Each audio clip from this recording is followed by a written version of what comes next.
युञ्जन्ति ब्रह्ममरुषं चरन्तं परितस्थुषः रोचन्ते रोचना दिवि। ॐ यदन्दाशुषे त्वमग्ने भद्रं करिष्यसि तवेतत् सत्यमङ्गिरः। ॐ नमस्ते अस्तु पश्यत पश्येमा पश्यत पश्येमा पश्यत पश्येमा पश्यत। ॐ शान्तिः शान्तिः शान्तिः।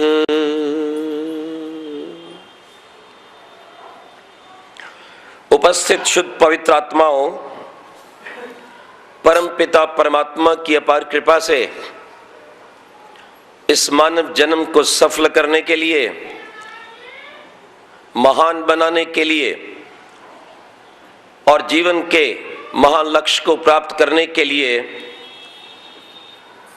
हम इस वेद कथा में भाग ले रहे हैं।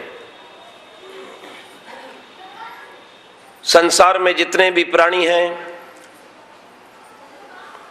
उनका यह सौभाग्य नहीं है कि वेद कथा सुन सकें, प्रभु की वाणी का श्रवण कर सके, तदनुसार आचरण कर सके। केवल मनुष्य का ही यह सौभाग्य है। मानव को छोड़कर अन्य प्राणी मिलकर खा सकते हैं, मिलकर पी सकते हैं, मिलकर दौड़ सकते हैं, मिलकर एक पेड़ पर घर घोंसला बनाकर बच्चे कच्चे पैदा कर सकते हैं, परंतु वे प्राणी मिलकर सत्संग नहीं कर सकते, पावन सत्य सनातन वेद कथा का श्रवण नहीं कर सकते। ये सौभाग्य आपका है। आओ परमपिता परमात्मा की वाणी का श्रवण करते हुए, तद अनुसार आचरण करते हुए उस परमात्मा को प्राप्त करने का प्रयास करें। इस सृष्टिकर्ता, कर्म फल प्रदाता, माताओं के माता, पिताओं के पिता, भ्राताओं के भ्राता, उस परमात्मा का जहां एक नाम ओम आप जानते हैं, वहां उस परमात्मा का एक और भी नाम है यज्ञ। मुख्य नाम ओम है, लेकिन गुणों के अनुसार, सृष्टि की रचना के अनुसार, सबका कल्याण करने के कारण से, सृष्टि का महान यज्ञ रचाने के कारण से उस परमात्मा का एक नाम यज्ञ है। इसलिए हमारे ऋषि लिखते हैं, यज्ञ इति ईश्वर नाम सुपठितम। ईश्वर के अन्य नामों में यज्ञ नाम भी भगवान का नाम है।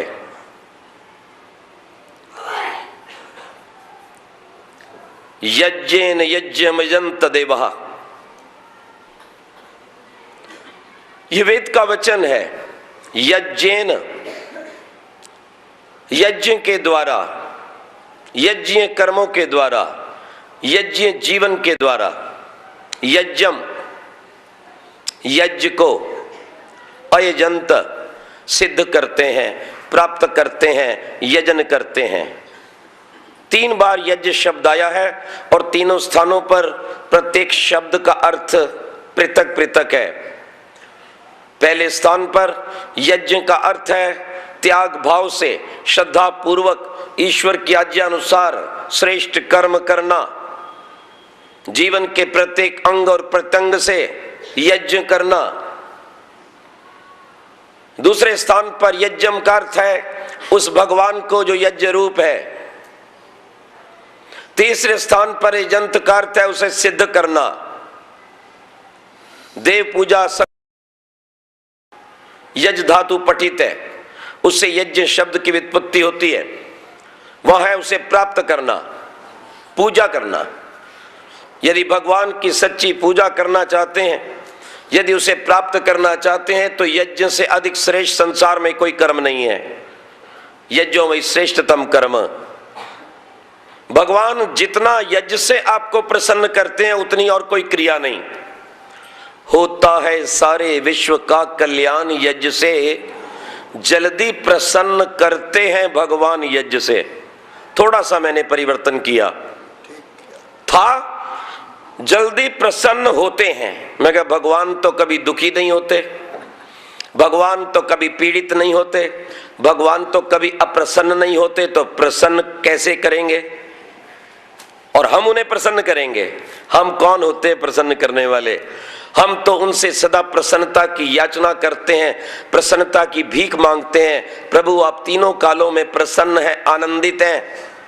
वस्तुतः आनंदित कहना चाहिए, और हमें भी वो आनंद प्रदान कीजिए। आप सारे संसार का चक्र चलाकर भी आनंद में रहते हैं, और हम एक छोटा सा गृहस्थ चलाकर समाज का कार्य करते हुए खिन्न हो जाते हैं। प्रभु वो शक्ति दो, वो भक्ति दो, वो भावना दो, अपने गुणों की आराधना दो। याद रखिएगा, जब कभी लोग यज्ञ करते हैं तो यज्ञ के पश्चात एक प्रार्थना कहते हैं, यज्ञ रूप प्रभु हमारे भाव उज्जवल कीजिए, छोड़ देवें छल कपट को मानसिक बल दीजिए। और मैंने बहुत स्थानों पर देखा, जब ये प्रार्थना गाई जा रही होती है तो लोग हाथ जोड़ लेते हैं हवन कुंड को, सिर झुका लेते हैं। कुछ सज्जन इससे भी 2 कदम आगे बढ़ते हैं, वो उसकी विभूति उठाकर माथे पे रमा लेते हैं। याद रखना। और कुछ तो पूरा ही माथा हवन कुंड की वेदी पर टेक देते हैं। यज्ञ रूप प्रभु हमारे भाव उज्जवल कीजिए। क्या भावना है उनकी कि ये यज्ञ कुंड और उसकी ये प्रार्थना है, ये प्रभु है और ये हमारी सारी कामनाएं पूर्ण करेगा। क्यों? ये जड़ पूजा नहीं तो और क्या है? सच्चाई क्या है वो बतानी आवश्यक है। विशेष करके जो यज्ञ के प्रेमी हैं, वह संस्था जिसका नाम संसार में यज्ञ के कारण है, यदि वो संस्था ना मिले किसी भी नगर में, ग्राम में, तो आप एक बात कह दीजिए, जहां यज्ञ होता है वहां ले चलो। वो कौन सी संस्था है? आर्य समाज।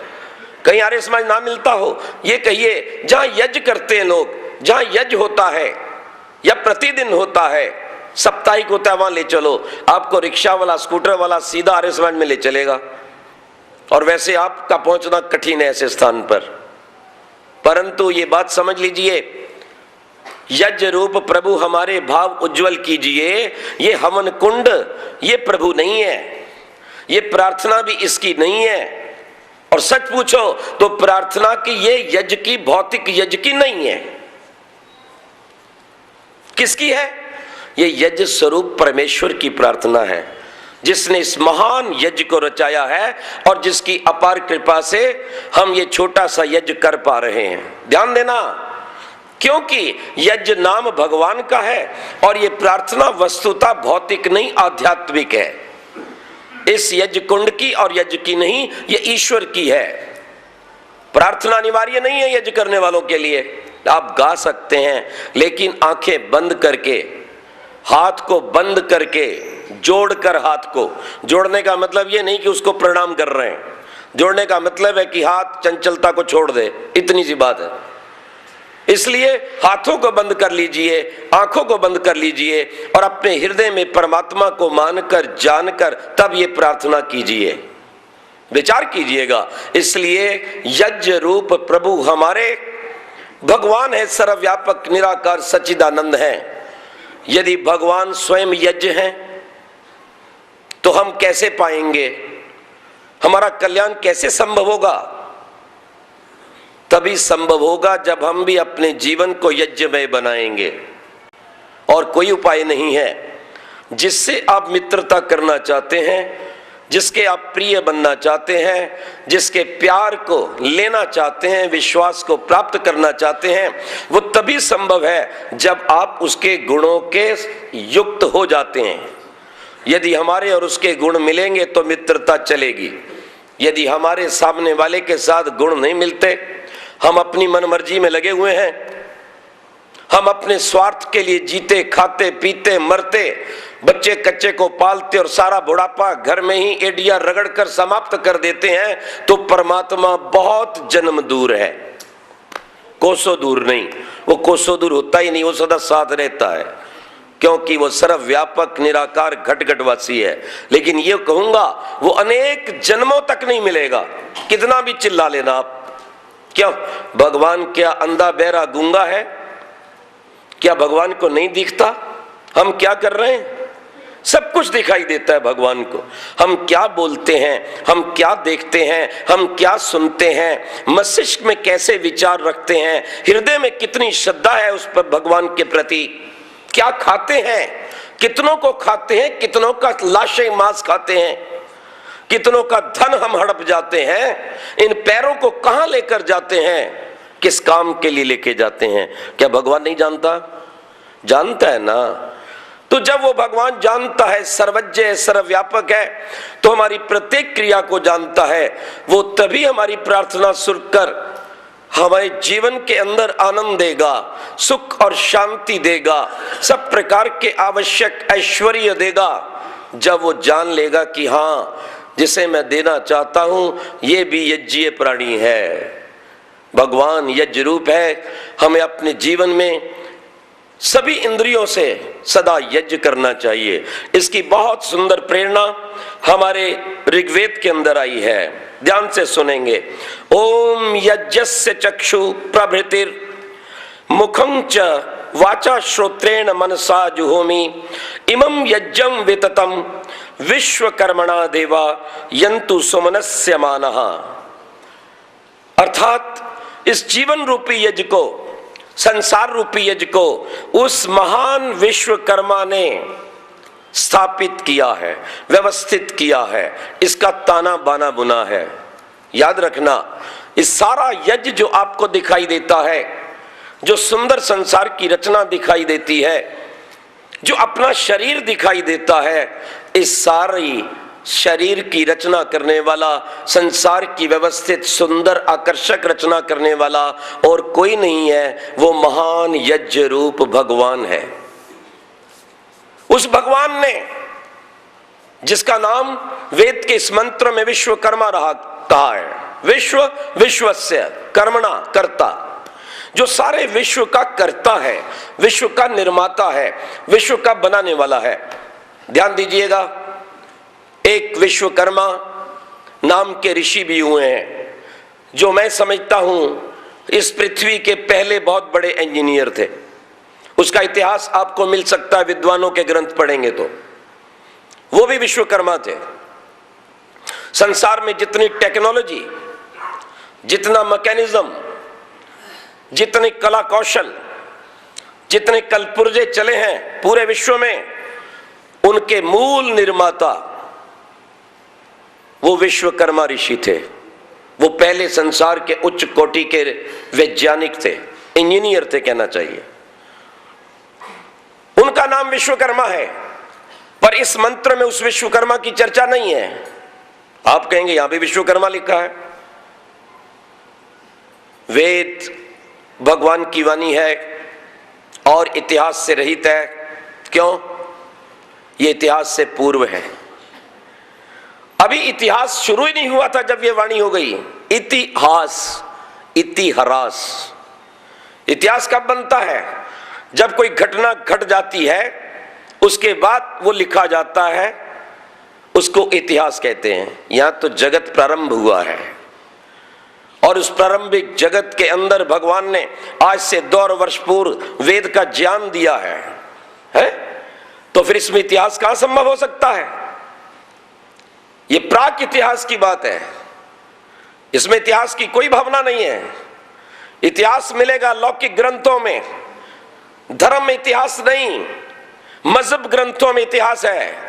उठा के देख लीजिए, चाहे पुराण, चाहे कुरान, चाहे बाइबल, ईसा मसीह का नाम केवल कुरान के अंदर 20 जगह आया है। उसकी मां का नाम आया कई जगह, इब्राहिम पता नहीं कितनी बार आया है, और कितनी बार कुरान वाला इबलीस को रो रहा है, जिसकी चर्चा महर्षि दयानंद 14वें सिमलास में कर रहे हैं।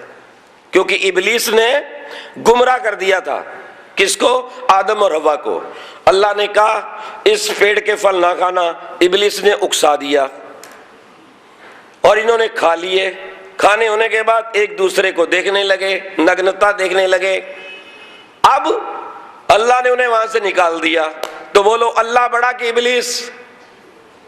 ये महामूर्ख अब तक नहीं समझ पाए कि हमारे पूर्वजों का धर्म वेद था।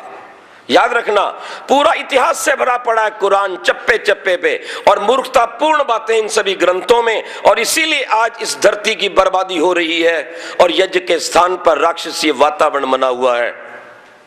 यज्ञ करने वाले को देव कहते हैं, देवता कहते हैं, ध्यान देना। और इसलिए कहा गया है देवों की प्राप्ति होती है। जो इस मानव शरीर रूपी यज्ञ को समझ लेता है उसके पास दिव्य शक्तियां आ जाती हैं, वो देव स्वरूप बन जाता है और ईश्वर का परम प्रिय बन जाता है। ये यज्ञ की महिमा है। यज्ञ अपने आप में देव यज्ञ कहलाता है। यज्ञ का एक नाम क्या है? देव यज्ञ।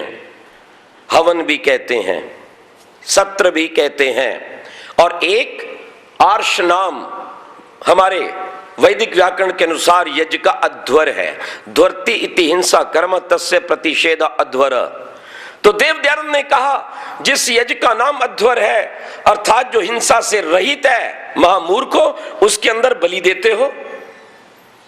तुम यज्ञ नहीं कर रहे, तुम हत्या कर रहे हो। तुम यज्ञ नहीं कर रहे, तुम कुछ और पाप कर रहे हो, राक्षसी वृत्ति से युक्त हो गए हो। दैवी वृत्ति वाला व्यक्ति तो कभी हिंसा कर नहीं सकता, खून बहा नहीं सकता, लाशों को खा नहीं सकता, लाशों के ढेर लगा नहीं सकता। वो तो किसी लाश को बचाने के लिए, ठिकाने लगाने के लिए संस्कार कर सकता है, किसी व्यक्ति को बचाने के लिए अपना रक्तदान कर सकता है, किसी व्यक्ति के जीवन को दीर्घ चलाने के लिए अपने गुर्दे का दान कर सकता है। वो याज्ञिक है, वो हत्या नहीं कर सकता। ये अंतर है, याद रखना इस बात को। इसलिए अध्वर नाम रखा गया है और यही भावना हमारे जीवन में आनी चाहिए। हमारे ऋषियों महर्षियों ने जब इन वेदों के मंत्रों को देखा, उसके ऊपर गवेषणा की, शतपथ आदि की रचना हुई, याद रखना, तो उसमें कहा गया है पुरुषो वाव यज्ञ। हे पुरुष, हे मनुष्य, तू साक्षात यज्ञ का रूप है। विचार कीजिएगा। ओ मानव, अपने आप को समझ, विचार, तू यज्ञ का रूप है। वैसे भी देखा जाए, जब एक व्यक्ति खड़ा हो जाता है कंधे से लेकर पैरों तक, तो हवन कुंड जैसी शक्ल बन जाती है, और ये उसकी मूर्धा, ये उसका शीर्ष। यदि वो सही अर्थों में अपनी इंद्रियों को इंद्रत्व से युक्त करके यज्ञ करता है, संयमी है, तो वही यज्ञ की अग्नि का प्रकाश और तेज उसके मुखमंडल से निकलता है। बताया जाता है जिन लोगों ने ऋषि ध्यान के दर्शन किए हैं, उनका जीवन जो यज्ञमय था, उसके कारण उनके चेहरे पर इतना तेज हुआ करता था कि साधारण व्यक्ति आंख नहीं मिला सकता था।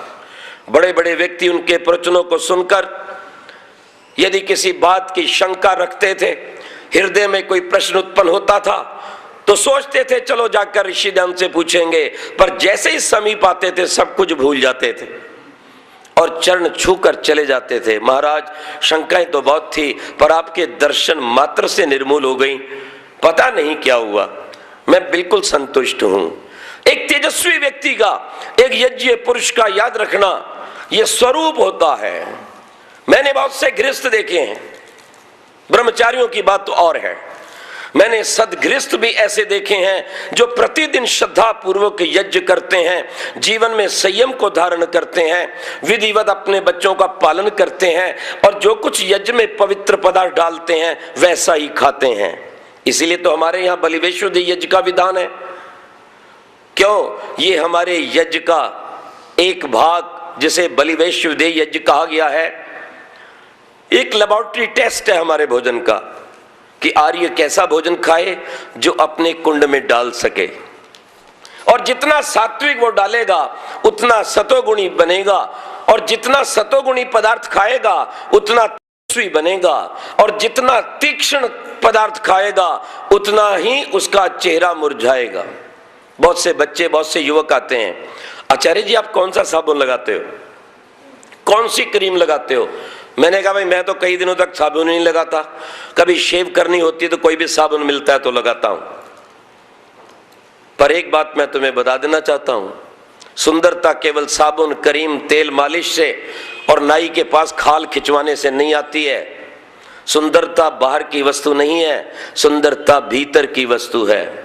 और मूल बात एक ही कह दूंगा, जिसका चरित्र सुंदर है उसका चित्र भी सुंदर है।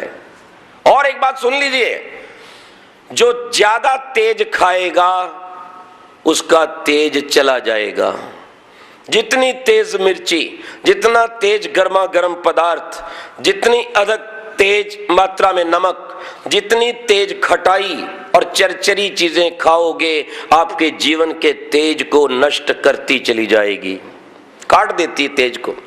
और जितना शांत सात्विक गाय का दूध, फल आप सेवन करेंगे, आप देखेंगे 40 दिन में आपका चेहरा चमकने लग जाएगा। करके देख लीजिए परीक्षण। हमने तो बड़े टेढ़े मेढ़े ऐसे लोग जो जीवन से हताश हो चुके थे हैं और कहते थे नहीं अब कुछ नहीं होगा, उनको भी हमने खड़ा किया। 2, 3, 4 मास के बाद उनका चेहरा चमकने लग गया। याद रखिए, ये सब इंद्रियों के पावन यज्ञ का प्रभाव है। एक ड्राइवर मेरे साथ रहा करते थे, गढ़वाल के, 3-4 बच्चे वाला था। जब मेरे पास आया था तब तंबाकू खाता था, कभी कभी पहुआ भी पी लेता था। मैंने कहा भैया मेरे साथ ये दोनों चीज नहीं चलेंगी, हमें बहुत गंद आती तंबाकू से, और पीने का सवाल नहीं। अगर आपने हमारी गाड़ी चलानी है तो 2 काम बंद करने पड़ेंगे। गजब हो गया। हम यात्रा पर थे, महाराष्ट्र की ओर पहुंचे, और एक जगह वो हमारी जीप खोलकर हमारा साहित्य रख के बैठा हुआ था, सफेद कपड़े डाल रखे थे। एक सज्जन मेरे पास आए, कहने लगे ये ब्रह्मचारी कहाँ का है? मैंने कहा ब्रह्मचारी नहीं है, 4 बच्चों का बाप है। कहने लगा बड़ा चमक रहा है। मैंने कहा इसके सात्विक जीवन, सात्विक भोजन का, दिनचर्या का प्रभाव है। अगर 40 दिन पहले आप देखते तो आप आश्चर्यचकित हो जाते। मैं आपसे कहना चाहता हूं, और यही बात भगवान आपको बता रहे हैं, विश्वकर्मा आपको बता रहे हैं, क्योंकि वेद सबसे प्राचीन है, इसलिए उसके बाद जितना संसार हुआ, हर संसार के उस व्यक्ति ने अपना नाम वेद से निकाला। तो जब ऋषि का जन्म हुआ, याद रखना, जो संसार का पहला मैकेनिक था, पहला इंजीनियर था, अब उसका नाम कहां से ढूंढे? वो तो नाम तो वेद से आएंगे ना। तो उन्होंने वेद के एक नाम को देखा, विश्वकर्मा, और उसका नाम रख दिया। इसलिए वो ऋषि अलग है, और इस परमात्मा जो सारे संसार का करता है, विश्वकर्मा, वो अलग है। या किसी प्रकार का संशय आपको नहीं होना चाहिए। तो परमात्मा ने इस मानव रूपी शरीर के यज्ञ का ताना बाना बुना है, और परमात्मा क्या कहता है? अपनी जीवन रूपी यज्ञशाला को सुधार। प्रभृति, भृति होता है केवल खाना पीना, भरना, यहां का प्रभृति, प्रकर्षेण भृति। मैंने तो तुझे इंद्रियां दी हैं, मैंने तो तुझे शरीर जो दिया है उसे विशेष प्रकार से पूर्ण कर। तुझे जिह्वा दी है मैंने, ये तुझे पूर्ण करती है। तुझे आंख दी है, पूर्ण करती है। तुझे कान मैंने दिए हैं, पूर्ण करते हैं। तेरे हाथ तेरे जीवन को पूर्ण करते हैं। तेरा पेट, तेरे पैर तुझे पूर्ण करते हैं। पर ध्यान रख कि जो कुछ भी तू सेवन कर वो विचार कर सेवन कर। बोले कैसे सेवन कर? जैसे यज्ञ के अंदर आहुति डाली जाती है। तू वास्तविक यज्ञ है, एक चलता हुआ यज्ञ है, और तेरे ही वस्तुता इस यज्ञ रूपी भवन में, इस यज्ञशाला में भगवान ने दर्शन देने हैं। ध्यान रखना इस बात को। आप कितने भी बड़े बड़े यज्ञ कर लीजिए, पर भगवान के दर्शन इस बार की यज्ञशाला में नहीं होंगे। भगवान का दर्शन इस कुंड के समक्ष नहीं होगा। भगवान का दर्शन होगा तो भीतर के कुंड में होगा, हृदय कुंड में होगा, इस मानव रूपी यज्ञ कुंड में होगा। यदि हम भगवान का दर्शन करना चाहते हैं तो बाहर के यज्ञ के साथ साथ अंदर के कुंड में भी अच्छी आहुति डालें। उस अंदर के कुंड के यज्ञ को श्रेष्ठता संपादित करने के लिए हम श्रुवा को भी संभाल कर रखें। इस मानव रूपी यज्ञ के अंदर एक ब्रह्मा है, एक यजमान है, एक इसमें भी श्रुवा है, इसका भी एक घृत विशिष्ट है और इसकी भी कुछ संविधाएं हैं। ध्यान रखिए, ये मानव का शरीर, हृदय, ये पावन आध्यात्मिक यज्ञ कुंड है जहां भगवान दर्शन देते हैं। सामवेद में कहा गया है, अग्ना याही वीतये सत्सि बर्हिषि। भगवान क्या कहता है, मैं तुम्हारे बर्हिषि में मिलूंगा। कहां भटक रहे हो, मैं तुम्हारे भीतर मिलूंगा। ये बर्हिषि जिस दिन जीवन यज्ञ में बनेगा, जिस दिन जीवन यज्ञ कुंड के समान पवित्र होगा, जिस दिन इस यज्ञ से हम अंडा, मांस, मछली, बीड़ी, सिगरेट, शराब, अभिमान, घमंड, झूठ, ईर्ष्या, द्वेष को उखाड़ कर परे फेंक देंगे और जिस दिन अपनी आत्मा को यजमान बना देंगे, जिस दिन अपने मन को श्रुवा बना देंगे और जिस दिन उस श्रुवा के अंदर श्रद्धा रूपी घृत को भर लेंगे और जिस दिन हमारी ये 5 ज्ञान इंद्रियां, 5 कर्म इंद्रियां इस महान यज्ञ की समिधाएं बन जाएंगी, व्यवस्थित हो जाएंगी और जिस दिन ओम स्वाहा कहकर हम एकाग्रचित्त हो जाएंगे, उस दिन भगवान अपने आनंद की ज्योति भीतर निश्चित जला देगा। जब हम व्यवस्थित यज्ञ करते हैं, जब समिधाएं ठीक रखी जाती हैं, जब सामग्री ठीक श्रद्धा घृत से युक्त होती है, जब सामग्री और घृत का ठीक अनुपात होता है, जब कुंड बिल्कुल शुद्ध कर दिया जाता है, उसकी गहराई पूर्ण होती है, तो वो कुंड कभी धुआं नहीं देता, उसमें ज्योति पूरी जलती है और वो यजमान को उत्साहित करती है, प्रोत्साहित करती है, हर्षोल्लास को उत्पन्न करती है। यज्ञ करवाने वाले को यज्ञ करवाने का आनंद आता है, मजा आता है, प्रसन्नता होती। ठीक इसी तरह से अगर जीवन की समिधाएं, ये हमारी 5 ज्ञान इंद्रियां, 5 कर्म इंद्रियां व्यवस्थित हैं, उन्हें हमने भगवान की वेदाज्ञा से ठीक तरह से रखा है, अपने अपने काम में नियुक्त किया है। जैसे बाहर के यज्ञ में समिधा को कीड़ा नहीं लगना चाहिए, ठीक इसी तरह से इस जीवन रूपी यज्ञ की इंद्रिय रूपी इंद्रियों में किसी तरह से कीड़ा ना लगे, किसी प्रकार का विकार ना हो। हमारी आंख पवित्र देखे, हमारे कान पवित्र सुने, हमारी जिह्वा पवित्र बोले और हमारा पेट पवित्र सात्विक भोजन का आधार हो, हमारे हाथ पवित्रता की ओर बढ़े, हमारे पैर पवित्रता की ओर बढ़े। यदि हम ये आचरण इस शरीर रूपी समिधाओं से कर रहे हैं और सब कुछ भगवान का मानकर, उस विश्वकर्म का मानकर आहुति दे रहे हैं, तो निश्चित रूप से इस जीवन रूपी यज्ञ में हमें उस भगवान की प्राप्ति होगी, भगवान का दर्शन होगा। भगवान सर्वव्यापक है माताओं, बहनों, सज्जनों, परंतु एक बात का ध्यान रखना, वो सर्वव्यापक होते हुए भी सब स्थानों पर मिलता नहीं है। बहुत से लोग शंका कर देते हैं, जब भगवान सर्वव्यापक है फिर मूर्ति में क्यों नहीं, पहाड़ में क्यों नहीं, जल में क्यों नहीं, पेड़ में, पीपल में, बड़ में क्यों नहीं, तुलसी में क्यों नहीं? मैंने कहा नहीं, भगवान सर्वव्यापक होने से सब स्थान पर है। ईशावास्यम इदम सर्वम यत् किंच जगत्याम जगत, वो सब जगह है, इससे कोई इनकार नहीं सकता। परंतु ध्यान रखो, वो सब जगह होने पर भी मिलता नहीं है। क्यों?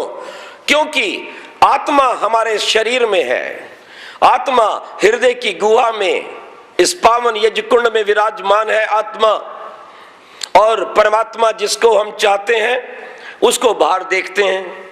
बताओ, बाहर का परमात्मा कण कण में, अंदर तुम्हारा आत्मा कैसे मिलेगा? ये शरीर बीच में बाधक है। मेल वहां होता है जहां दोनों मिलने वाले पास पास हो और बीच में कोई रुकावट, कोई पर्दा, कोई ऑब्स्टेकल ना हो। तो दुनिया में एक ही स्थान है जहां उपासना की जा सकती है, भगवान का मेल हो सकता है, और वो स्थान है केवल अपना हृदय मंदिर, वो यज्ञ वेदी, क्योंकि वहीं आत्मा विराजमान है और उसी वेदी में परमात्मा भी विराजमान है, ब्रह्मा बनकर जो बैठा है। इस आध्यात्मिक यज्ञ में यदि आप परमात्मा को बिठाकर यज्ञ करते हैं तो यज्ञ करने का आनंद ही कुछ और है।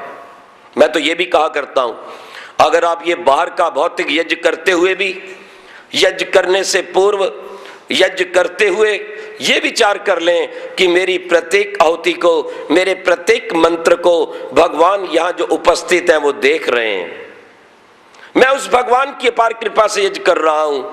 यदि भगवान ने कृपा ना की होती, ये सुंदर शरीर रूपी यज्ञ कुंड ना दिया होता, तो मैं कभी यज्ञ नहीं कर पा रहा था। जो मैं यज्ञ कर रहा हूं, जिन हाथों से आहुति डाल रहा हूं, ये भगवान के हैं। जिन वाणी से मैं मंत्र बोल रहा हूं, ये भगवान की है। जिन कानों से मैं स्वाहाकार सुन रहा हूं, ये भगवान का है। ये सामग्री भगवान की है, ये घृत भगवान का है, ये लोखंड ताम्र पात्र अथवा ये मृतिका का पात्र, ये हवन कुंड जो मेरे समक्ष है, ये भी भगवान का है। मेरा तो कुछ नहीं है, मैं तो भगवान की कृपा से यज्ञ कर रहा हूं। इसलिए यज्ञ के अंत में यज्ञ को सार्थक करने के लिए, यज्ञ की पूर्ण भावना को ओतप्रोत करने के लिए एक मंत्र बोला जाता है, वो मौन होकर बोला जाता है। ओम प्रजापतये स्वाहा इदम प्रजापते इदनमम। और ये कहा जाता है कि ये जब मंत्र आप बोलो तो तब मौन हो जाओ। क्यों मौन हो जाओ? अरे मौन हो जाओ, अच्छी बात है, तुम समझ लो कहां बोल रहे हो, किसके सामने बोल रहे हो, क्यों ऊंचा बोल रहे हो, क्या औकात है अपनी की तुम बोल रहे हो, क्यों बोल रहे हो, क्यों चिल्ला रहे हो, मैं तुम कर रहे हो, नहीं समझे? अरे उसके सामने बोल रहे हो, तुम बोल सकते हो क्या? जो कुछ तुमने किया सब प्रभु की कृपा से किया। मौन हो जा, तेरा कुछ नहीं है, काहे को चिल्ला रहा है, काहे को अभिमंड तुझे आ रहा है, तेरा क्या है बोल जिससे तूने यज्ञ किया।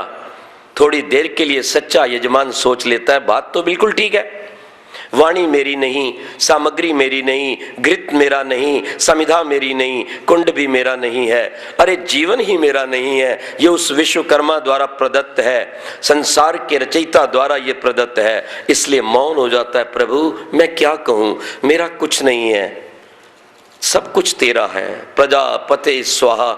इसलिए प्रभु मेरा सब कुछ आपको अर्पण है। क्या भावना है मेरी प्रभु? बस ऐसी कृपा बनाए रखना कि मैं सदा इस प्रकार के यज्ञ कर सकूं।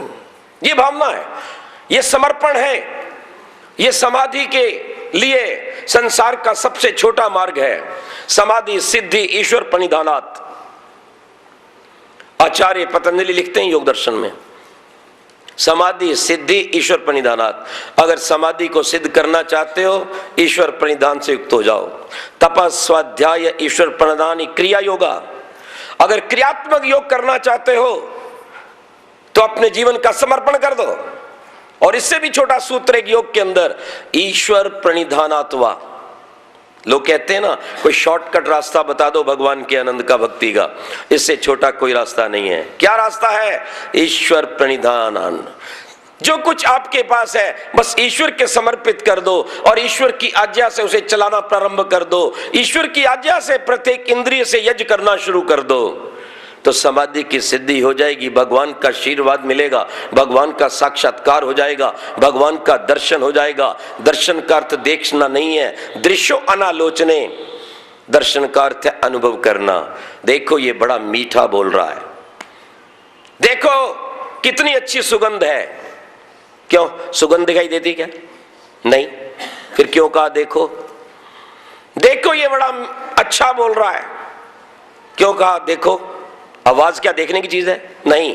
इसलिए आचार्य ने कहा, आचार्य पाणिनि ने कहा, दृश्यो अनालोचने। दृश्य धातु देखना शब्द बिना देखे भी अनुभव करने में प्रयोग होता है। इसलिए आर्य विद्वान जब इस मंच से कहें भगवान को देखो, तो ये मत सोच लेना कोई आकार प्रकार वाला भगवान हम लाए तो देखें, वो तो विषय नहीं देखने का, क्योंकि भगवान निराकार है। संसार में ब्रह्मा की, शिव की, राम की, कृष्ण की, दयानंद की, नानक की फोटो, चित्र, मूर्ति मिल सकती है, पर क्या आपने कभी आज तक ओम की हाथ पैर वाली मूर्ति देखी? अरे हमने नहीं बनाई, उन्होंने तो बनाई होगी ना पड़ोसियों ने। क्यों नहीं बनी? इसलिए कि संसार में भगवान कण कण में रमा हुआ है, निराकार है। ईशावास्यमिदं सर्वम सपर्यागात् शुक्रमकायम न तस्य प्रतिमास्ति। इसकी मूर्ति बन नहीं सकती।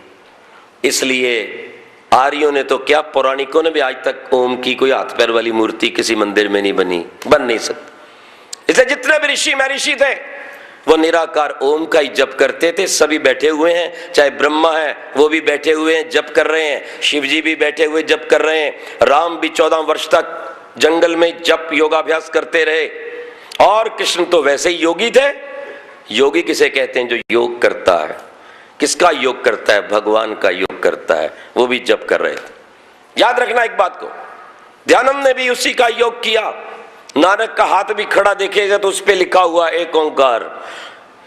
बस अगर जीवन का कल्याण करना है तो उस ओंकार से जुड़ जा। ओम और ओंकार में कोई फर्क नहीं, ध्यान रखना। क और ककार में कोई फर्क नहीं है, समझने का भेद है। लेकिन एक भगवान का नाम नहीं है, भगवान का नाम ओंकार है। वहां जो लिखा है ओंकार सतनाम कर्ता पुरख निरभव निर्वैर, वो समझाने के लिए लिखा है कि इधर उधर टकरे मत मारो, भगवान एक है। अब क्या हुआ, ये जप भी करते थे ओंकार एक ओंकार है। एक बालक का नाम घर में था शेर सिंह। मैंने कहा एक शेर सिंह इधर आओ, और मैंने कहा एक शेर सिंह, कौन सी कक्षा में पढ़ते हो? एक शेर सिंह क्या खेलते हो? कहते जी आप एका क्यों लगा रहे हो? मैं अकेला तो हूं घर में। मैंने कहा फिर तुम एका गाय को लगा लेते हो ओंकार के साथ? जब उसने बना दिया बाबा नानक ने कि इधर उधर टक्कर मत मारो, सबका ईश्वर एक है। नानक को सिमरिए जल थल रहा समाए, दूजे दादी सिमरना ते जम्मे ते मर जाए। एक ओंकार हमारा खामिद जिन्हें बनत बनाई, उसको छोड़ और संग लागे नानक सो दुखदाई। कहां पढ़े हैं? लेकिन एक ओंकार को, ओम को छोड़ दिया, ओंकार को छोड़ दिया, वाहेगुरु वाहेगुरु वाहेगुरु। मैं बहुत से भाइयों से पूछता हूं, वाहेगुरु कहीं लिखा ग्रंथ साहब में? सबसे पहले ओंकार लिखा था, वो तुमने छोड़ दिया। खैर विचार कीजिएगा, आप भी विचार कीजिएगा, अपने भाइयों से भी पूछिएगा। जीवन का यज्ञ पूर्ण करने के लिए भगवान के एक मुख्य नाम की ओर आ जाइएगा। इसलिए ओम स्वाहा इदं नमः, यह मूल मंत्र है। जब हम यज्ञ करते हैं पहले ओम बोला जाता है, प्रभु सब कुछ आपका है। स्वाहा कल्याण हो, सुगंध फैले, आनंद हो, मिठास हो, सत्य हो। 4 अर्थ हैं स्वाहा शब्द के। चौथा अर्थ, जो कुछ मुझे मिला है मैं श्रेष्ठ कार्य के लिए लगाऊं। जो कुछ मुझे मिला है, ये किसका है? शरीर किसका है? एक आदमी कहता है मैं किसी का क्या बिगाड़ रहा हूं, मैं तो रात को बैठ के पीता हूं ना। मैं कहा महामूर्ख, तू जानता नहीं कि कितना बड़ा अपराध कर रहा है। ये उस भगवान की दी हुई रचना है, इसका मूल स्वामी भगवान है या नहीं? मैं कहा जब तू पैदा हुआ था तेरी जिह्वा के ऊपर तेरे बाप का नाम लिखा गया था, शराब का नाम लिखा गया था, बोल सुल्फा लिखा गया था। किसका नाम लिखा गया था? किसी नेता का नाम लिखा गया था जिसके पीछे दुम चल्ला भर के घूमता है। हाँ, कोई आदमी सच्चा अच्छा सुच्चा काम कर रहा है, पीछे चलो।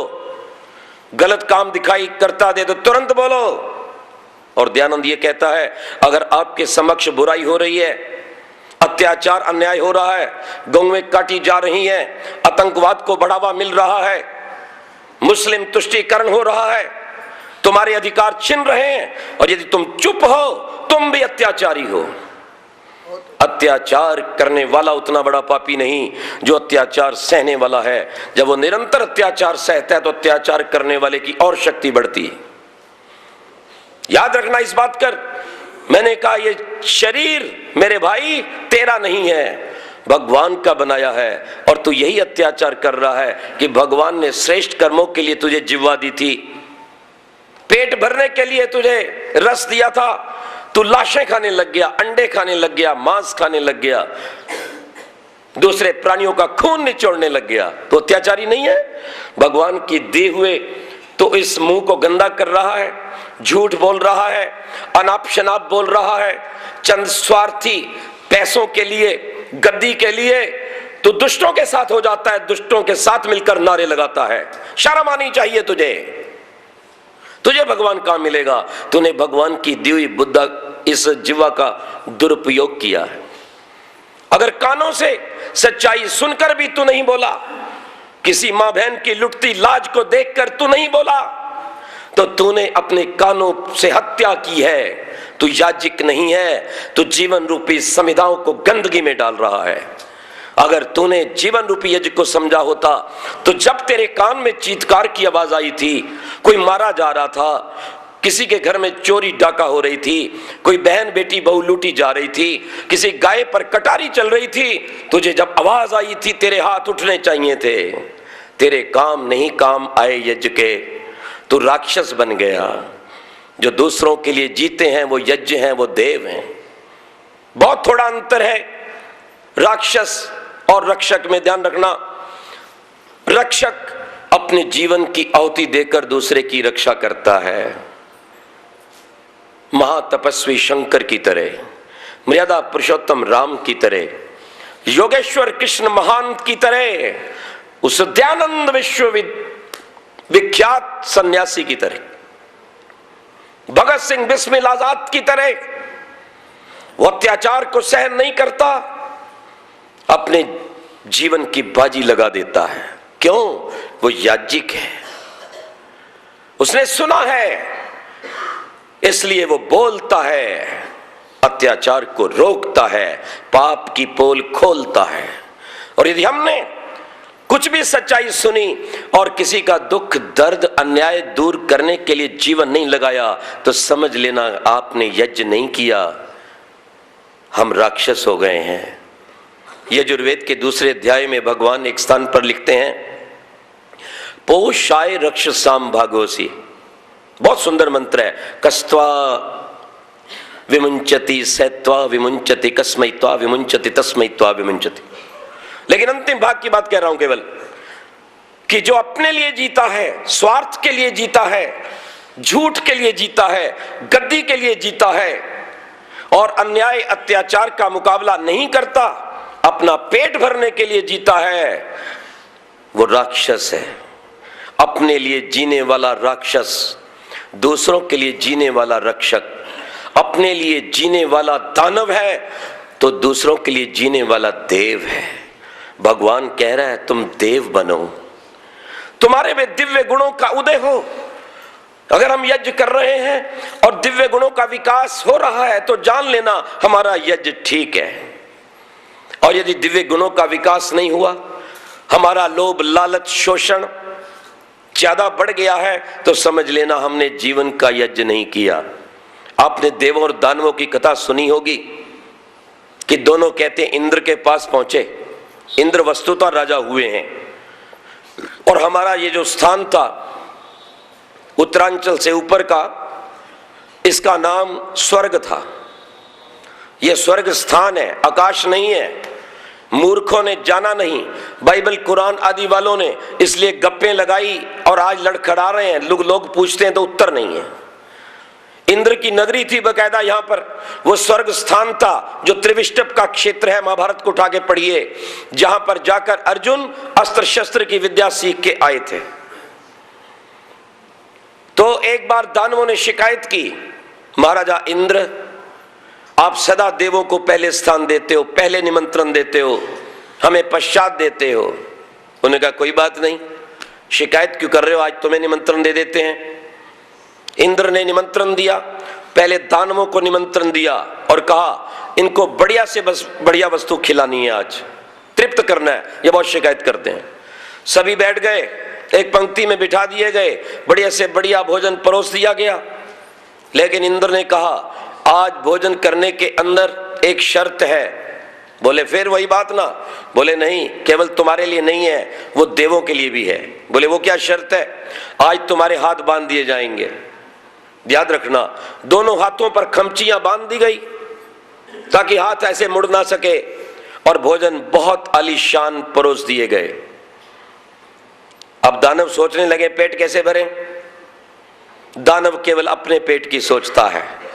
उन्होंने सोचा पीछे हटो, वो अपने आसन से पीछे हट गए ताकि हमारा हाथ भोजन तक पहुंच सके, और पीछे जाकर भोजन उठाएं, ऊपर ले जाएं और यूं निशाना लगाएं, क्योंकि बाजू तो मुड़ती नहीं। ऐसा निशाना मारे तो रसगुल्ला कहीं गया, रोटी कहीं, दाल कहीं, सब चेहरे की बुरी हालत हो गई।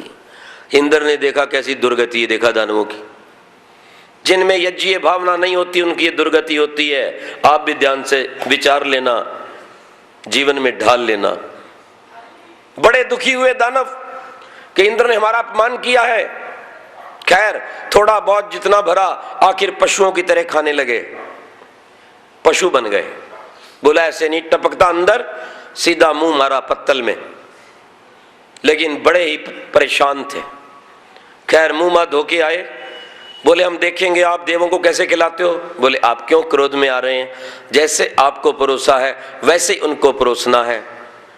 यज्ञ सबके लिए समान है, यज्ञ सब तक पूर्ण सुगंध पहुंचा देता है, यज्ञ कहीं पक्षपात नहीं करता है, याद रखना। देव बैठ गए, उनको भोजन परोस दिया गया, हाथों को बांध दिया गया। देवों ने सोचा केवला गोभवती केवलादि, जो अकेला खाता है सो पाप खाता है। जब हम भोजन प्रारंभ करते हैं तो मंत्र बोलते हैं ओम अन्नपते अन्नस्य नो देहि अनमिवस्य सुष्मिना प्रप्रदाता रमतारिषु जन्नो देहि द्विपदे चतुष्पदे। हे देने वाले दाता तेरा धन्यवाद, बार बार देने वाले तेरा धन्यवाद, अन्न परोसने वाले तेरा धन्यवाद, अन्न लाने वाले तेरा धन्यवाद, अन्न उगाने वाले देवता तेरा धन्यवाद। जब मंत्र पाठ करके भोजन प्रारंभ किया जाता है तो भगवान को समर्पित होता है और उस मंत्र की वाइब्रेशन का भी प्रभाव पड़ता है, ये भी मैं आपको बता दूं। जब मंत्र पूर्ण होता है तो हमारे यहाँ मर्यादा है तुरंत खा के मत उठो, एकदम साथ बैठे हो साथ उठो, अच्छा लगता है। एक व्यक्ति बहुत पहले उठ गया और दूसरे सोचते हैं लो भाई मतलब हम ज्यादा खाने वाले हैं, खिलाने वाला कहेगा ये ज्यादा खाता है, वो बेचारा कहेगा मेरा पेट नहीं भरा क्या करूं, तो साथ उठना चाहिए। तो साथ उठते समय हमारे यहाँ गुरुकुलों में भी ये मंत्र बोला जाता है, आर्य परिवारों में भी जब मिलकर खाते हैं बोलते हैं ओम मोघमन्नमन विन्दत्य प्रचेता सत्यम ब्रवीमि वदिस्तस्य नार्यमनम पुष्यति नो सखायम केवला गोभवती केवलादि। ये अंतिम प्रार्थना है, यानी जब भोजन आया तो बांट कर खाना है और बांट कर खाया है तो अंत में प्रतिज्ञा की गई है। क्या प्रतिज्ञा है कि वही व्यक्ति का भोजन अमृत हो जाता है, देवत्व को प्राप्त हो जाता है, यज्ञ बन जाता है जो बांट कर खाता है, याद रखना। और जो ना मित्र को देता है ना किसी विद्वान को देता है, स्वयं अकेला खा लेता है, उसके लिए परमात्मा ये बात कह रहा है केवला गोभवती केवलादि। अकेले खाने वाले तू अन्न नहीं खा रहा, तू पाप खा रहा है, तूने बिना बांटे खाया है। अब अगली बार में हो सकता है तुझे हाथ ही ना मिले, तुझे भगवान ऐसा परिंदा बना देगा। ये बिल्कुल पक्की बात मैं कह रहा हूं। लेकिन देवताओं के अंदर केवल खिलाकर खाने की भावना थी। उन्होंने क्या किया, एक पंक्ति से आधे उठे और सामने बैठ गए। अब क्या हुआ, इस तरफ की पंक्ति वाले देवताओं ने सामने वाले देवताओं के समक्ष दो भोजन रखा था, वहां से उठाया उसके मुंह में डाल दिया, हाथ मोड़ने की जरूरत नहीं पड़ी। उन लोगों ने अपने सामने वालों के सामने जो भोजन रखा था वो उठाया उसके मुंह में डाल दिया, उनको मोड़ने की जरूरत नहीं पड़ी। राक्षस देखते रह गए, कहने लगे भाई एक भी बूंद नहीं गिरी, एक भी अंश नहीं गिरा, ये बड़ा कमाल है, ये तो हम भी कर सकते थे, तो किया क्यों नहीं पागलो।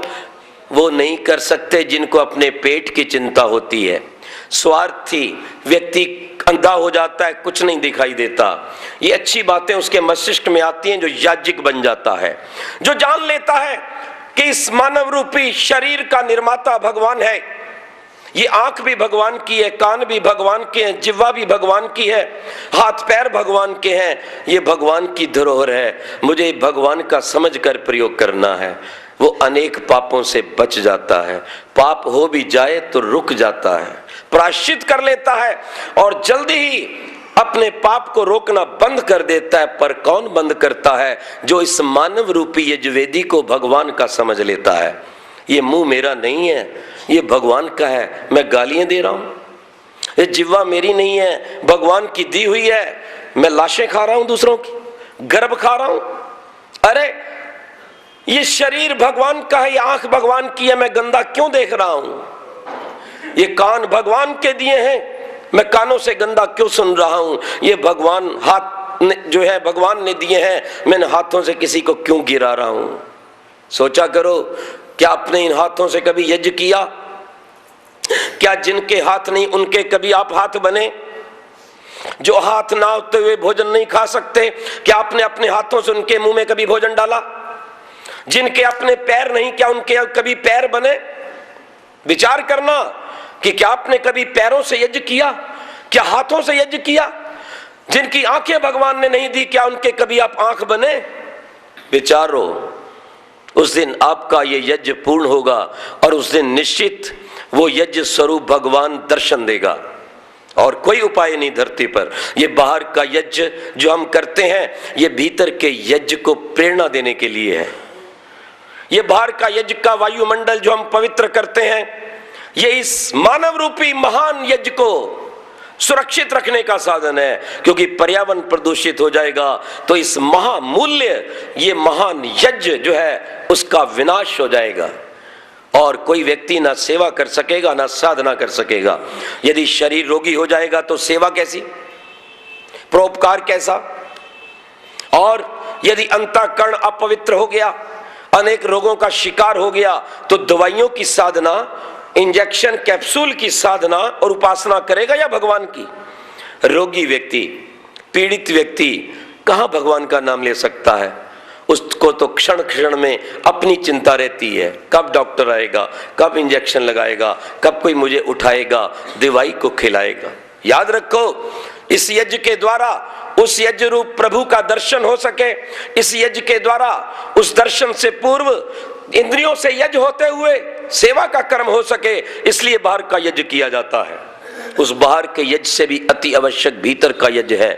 लेकिन ये बाहर का यज्ञ तब तक नहीं छोड़ा जा सकता जब तक कि पूरा जीवन यज्ञमय न बन जाए।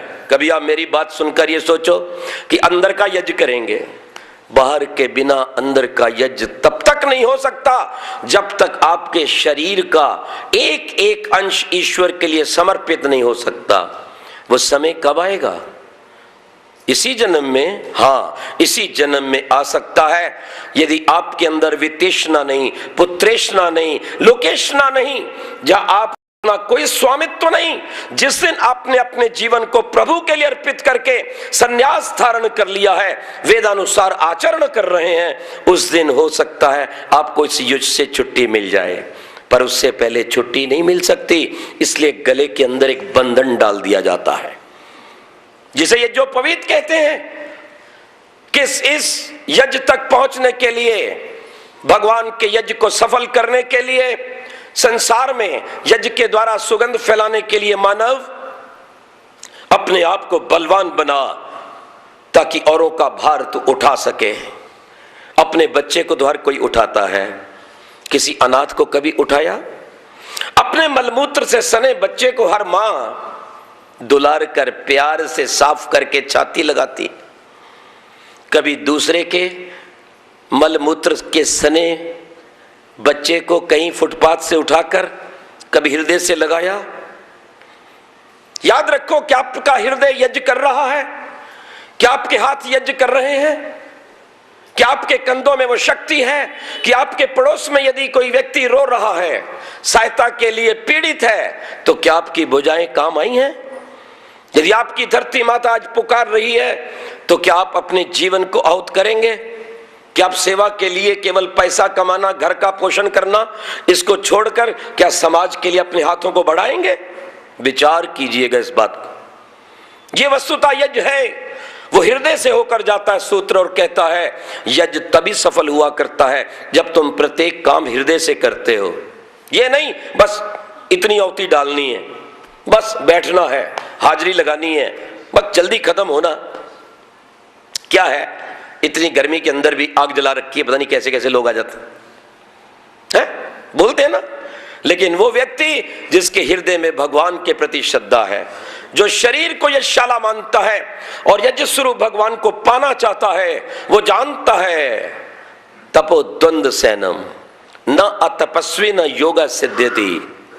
तप के बिना वो महान यज्ञ स्वरूप भगवान किसी को नहीं मिलता। इसलिए सच्चा यजमान पसीने की चिंता नहीं करता, समय की चिंता नहीं करता, अपने कर्तव्य की केवल चिंता करता है कि मेरा कर्तव्य पूर्ण हो। याद रखना, उसको नहीं चिंता है। इसलिए कहा गया है, जो तुम्हारा यज्ञ है वो हृदय से होना चाहिए।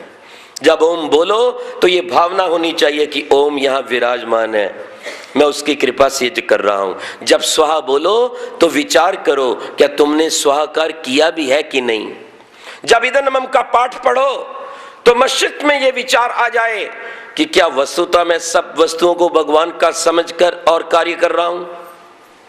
मैं मेरा आलाप तो नहीं कर रहा।